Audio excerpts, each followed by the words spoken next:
My name is Bree in Colville, and today I present to you my African vacation. This is the route my plane took on its way to Cape Town from Pittsburgh, Pennsylvania. I could really use a wish right now, wish right now, wish right now. Can we pretend that? Here's a view of Cape Town from my plane. Cape Town is the second most populous city in South Africa, behind Johannesburg. The first place I wanted to visit was Camps Bay Beach. Next, after I hit up Camps Beach, I decided I wanted to check out the Castle of Good Hope. It was built between 1666 and 1679 by the Dutch East India Company.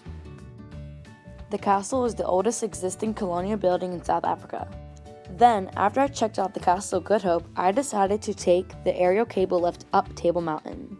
It has an elevation of 3,558 feet. It also attracts 800,000 people each year. Next, I decided to go out on my own to explore the Kango Caves. The caves are a series of dripstone caverns that open to vast halls of towering stalagmite formations. Then, I wanted to see some wildlife, so I took a safari tour through the Galagadi Transfrontier Park. The safari park is located in the extreme north of the Northern Cape and stretches up into the southwest of Botswana, running along the border of Namibia. This park was established on July 31, 1931. Large populations of lions, cheetahs, and leopards are mostly seen in this park. There are over 200 species of birds such as the ostrich, the lilac-breasted roller, the crimson-breasted shrike, and the southern yellow-billed hornbill. Next, I visited the Chobe National Park, which is the third largest park in Botswana, but the first national park in Botswana. This safari park was established in 1967. One of the animals I saw was the elephant, which have a population estimated between 35,000 and 55,000. Next, I saw buffalo, which have a population of about 1,500. Then I saw lions, which are only around if buffalo are. Next I saw leopards, which only hunt at night. Next I saw hippos, which run at about 19 miles per hour. Next I saw the African skimmer, which have an average weight about 111 to 204 grams. Next, I visited one of the most beautiful places in Africa, in my opinion, Victoria Falls. The falls are made up of the Zambezi River, which flows at the border of Zambia and Zimbabwe. One of the activities I did was swim in the dead pool. It was scary, but at the same time so much fun. Lastly, I went whitewater rafting.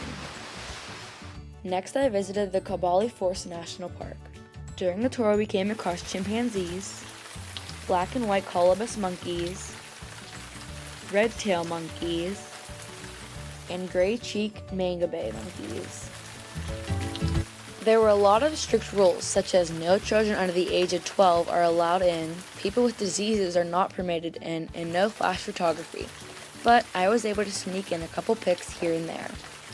The park was gazetted in 1932 and established in 1933 to protect a specific area of the forest called the Forest Reserve.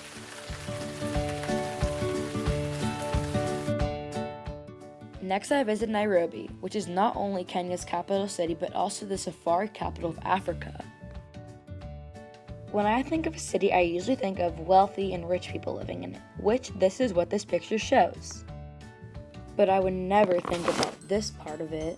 Did you know that 42% of population of 44 million people live below the poverty line? After that, I traveled to one of the most dangerous cities in Africa. Yeah, it was pretty foolish of me to even visit this part of Africa, but I don't regret it because life was full of risks. I visited Mogadishu, Somalia. According to BorganProject.org, the population of the city is unknown. This is due to the fact that it was too dangerous to even conduct a census in the past, but it is currently estimated around 1.5 to 3 million people. I observed Italian colonial architecture and also the Mogadishu Mosque.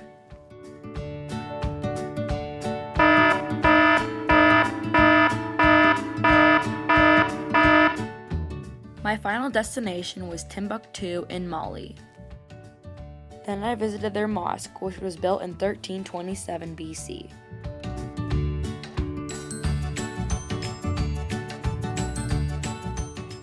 This is a map labeling every place I visited in each order.